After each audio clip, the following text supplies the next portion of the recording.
नमस्कार, बिहार मिथिला न्यूज़ में आपका स्वागत है। मैं हूं मनोज।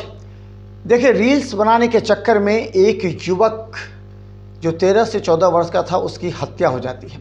उसके बाद वो मुजरिम फरार हो जाता है। हालांकि वो आरोपी अपने फेसबुक पर भी कभी कभी रील्स, जिसके 5000 फॉलोवर्स हैं, वो रील्स बनाता रहता है। इसी क्रम में वो रील्स बना रहा था जिस आरोपित का नाम शिवम कुमार है। रील्स बनाने के चक्कर में वो गोली चल गई, जिससे युवक की मौत होगी। उसके बाद पूरे गांव में हंगामा मच गया। इस संबंध में मृतका की मां के द्वारा एक आवेदन देकर हड़ाके थाना में मामला दर्ज किया गया। डीएसपी के नेतृत्व में इस मामले की पूरी छानबीन की गई। फेसबुक से लेकर के फरार हुए युवक के माता पिता को भी पूछताछ के लिए थाना में लाया गया। इसके बाद युवक की गिरफ्तारी हुई।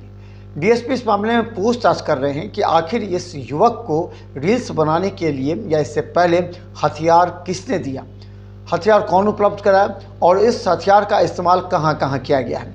इस मामले में रंजीत कुमार झा की रिपोर्ट देखिए हरलाखी से।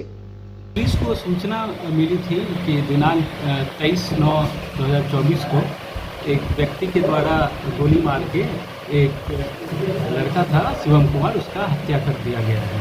इंदल शाह का हत्या कर दिया गया है। इसी के अगेंस्ट में इंदल शाह की मां के द्वारा कंप्लेन दर्ज करा गया था और हरलाखी थाना के द्वारा एफआईआर भी दर्ज कराया गया और त्वरित अनुसंधान करते हुए जो उसके मुख्य आरोपी हैं शिवम कुमार शाह, उसको गिरफ्तार किया गया है और कन्फेशन के आधार पे जिस हथियार से हत्या की गई है उस हथियार को भी हम लोग बरामद कर लिए हैं और साथ में हम लोगों के पास पिलेट्स और गोली का खोखा है, जिसका कि हम लोग साइंटिफिक एफएसएल में भेज के जांच करवा देंगे।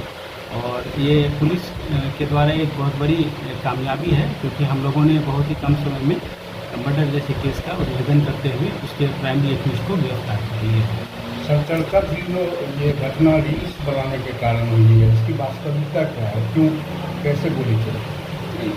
उनके द्वारा बताया जा रहा है कि ये रील्स बनाने के लिए ये हथियार लेके आए थे, बट फिर भी ये हथियार कहाँ से लेके आए हैं और इस हथियार का सोर्स इन्होंने किनसे खरीदा है उस पर भी पुलिस अभी छानबीन करेगी।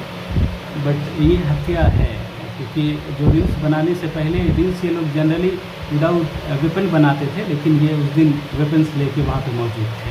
ये हथियार उसका नहीं, ये हथियार उसी के द्वारा यूज किया गया है और उसी के पास से बरामद किया गया है। हत्या के दौरान जो नेम्ड है उसके अलावे कुछ और लोग थे या बस उतना ही 3 लोग ही थे? नहीं, वो अंडर इन्वेस्टिगेशन है। अभी हम लोग और उसके पॉइंट्स पे इन्वेस्टिगेशन करेंगे। इसके छोटे भाई का भी प्राथमिकी में नाम है, तो क्या उसमें शामिल है घटना में? That is under investigation.